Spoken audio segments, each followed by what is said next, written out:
बहमनी साम्राज्य, क्योंकि दोनों जो साम्राज्य हैं, विजयनगर साम्राज्य और बहमनी साम्राज्य आसपास के हैं, और दोनों में जिस बात को लेकर आपस में युद्ध होते थे वो बात भी हमने इसमें डाली है कि आखिर इनमें युद्ध कैसे हुआ, किस प्रकार से बहमनी साम्राज्य का विस्तार हुआ और बहमनी साम्राज्य किस प्रकार से बिखरा।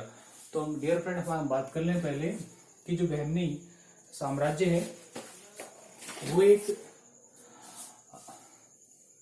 विस्तारित क्षेत्र में फैला हुआ, न पर एक छोटे क्षेत्र में फैला हुआ साम्राज्य था। इसकी स्थापना की बात कर लें तो इसकी स्थापना की गई थी 1347 में। कब की गई थी? 1347 में। किसके द्वारा की गई थी? तो हम ये डिक्लेयर कर लें कि जो इसकी स्थापना थी वो जो मोहम्मद तुगलक था उसका एक अधिकारी था जफर शाह उर्फ हसन, जिसके द्वारा बहमनी साम्राज्य की स्थापना की थी। बहमनी साम्राज्य की स्थापना की प्रोसेस क्या थी? नीचे लाइन लिखी थी मैंने, लिखी है, तुगलक के खिलाफ विद्रोह का फायदा उठाकर राज्य की स्थापना की गई थी। मतलब जो मोहम्मद तुगलक था उसका विद्रोह होता था, क्योंकि उसकी कुछ नीतियां ऐसी थी जिसके कारण वहां की जो प्रजा थी वो उसके खिलाफ थी। इस पे विशेष रूप से बात कर लें तो जो अमीर वर्ग था वो इनके खिलाफ था। तो जो ये जफर शाह था वो किनसे मिला? अमीर वर्ग से मिला, और इसके विरोध में खड़ा होकर उन्होंने क्या कर दी? एक अलग साम्राज्य की स्थापना कर दी, जिसका नाम क्या था? बहमनी साम्राज्य। इसके बाद में हम आगे बात करें तो जफर शाह था, उसने एक उपाधि ग्रहण की, और उस उपाधि का क्या नाम था? अलाउद्दीन बहमन शाह। क्या नाम था? अलाउद्दीन बहमन शाह। ये उपाधि उन्होंने ग्रहण की। साथ ही क्या बहमनी साम्राज्य की राजधानी बनाई गई, जिसका नाम क्या रखा गया? कुलबर्ग रखा गया। क्या नाम रखा गया? कुलबर्ग। या कह सकते हैं कि बहमनी साम्राज्य की जो राजधानी थी वो कौन सी थी? कुलबर्ग थी। अब इस साम्राज्य विस्तार की बात कर लें कि जो बहमनी साम्राज्य है वो कहाँ कहाँ तक फैला हुआ था, तो हम करें उत्तर में पैनगंगा से लेकर दक्षिण में कृष्णा नदी तक। मतलब उत्तर में तो कहाँ तक? पैनगंगा तक, और दक्षिण में कहाँ तक? कृष्णा नदी तक। पश्चिम में कहाँ? गोवा तक। पश्चिम में कहाँ तक? गोवा तक। पश्चिम में गोवा तक, और पूर्व में भांगीर तक फैला हुआ था। 1358 में किन्हीं अज्ञात कारणों से क्या हो जाती है? इस जफर शाह की मृत्यु हो जाती है, उर्फ हसन मारा जाता है।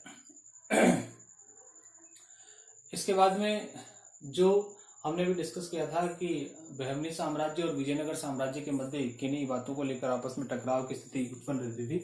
तो वो टकराव की स्थिति सामने निकल के आई है कि दो सीमांत किले थे, मतलब जहां दोनों की सीमा मिलती थी दोनों राज्यों की, उनके ऊपर ही दो किले थे। एक तो था मुकदल और दूसरा था रायचूर। एक तो क्या था? मुकदल, और दूसरा क्या था? रायचूर। जो दोनों ही किलों पर दोनों ही साम्राज्य के शासक क्या करना चाहते थे? अधिकार करना चाहते थे।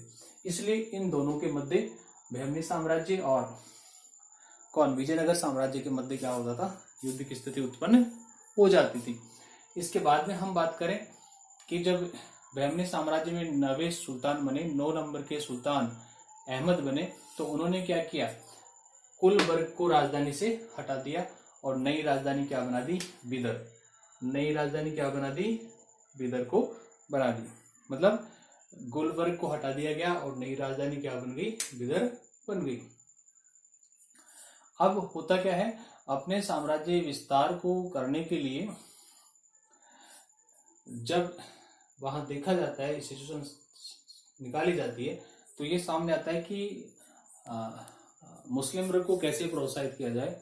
जब ये खबर कहाँ पहुंचती है कि वहां मुस्लिम वर्ग जो है वो क्या है? अल्पसंख्यक है, और इसके लिए मुस्लिमों की संख्या बढ़नी चाहिए।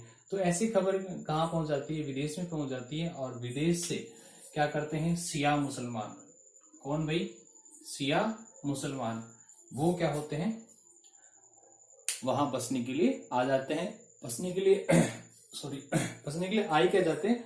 बसी जाते हैं, जिसके कारण वहां के जो स्थानीय मुस्लिम समुदाय है इस कारण जहाँ के वहाँ के जो स्थानीय मुस्लिम समुदाय कहाँ के, बहमनी साम्राज्य के कौन थे, एक तो दक्षिणी और एक अबिसिनियाई, ये दो स्थानीय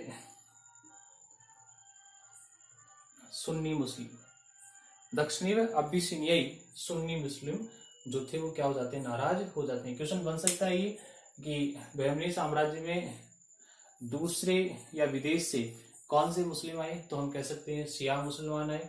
और ये पूछा जा सकता है कि वहाँ के जो स्थानीय मुस्लिम थे, मुस्लिम समुदाय था, वो कौन सा था, तो हम बता सकते हैं दक्षिणी व अबिसिनियाई सुन्नी मुस्लिम वहाँ के स्थानीय मुस्लिम समुदाय था।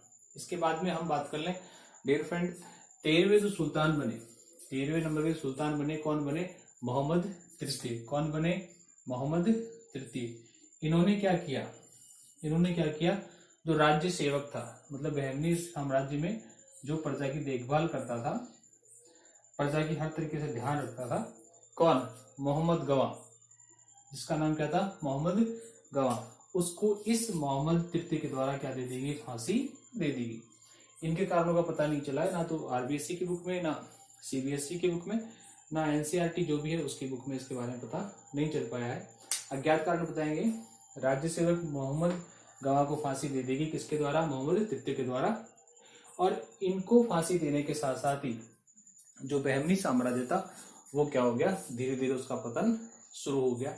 और अंत में ये जो बहमनी साम्राज्य था 5 स्वतंत्र राज्यों में बंट गया, और 5 स्वतंत्र राज्य में बंटने के बाद 5 अलग अलग राज्य बने, जिनमें मुख्य रूप से आपका कौन सा, बिदर, अहमदनगर, गोलकुंडा, बीजापुर और बरार, ये 5 प्रमुख राज्य बने जो पहले क्या थे, बहमनी साम्राज्य था।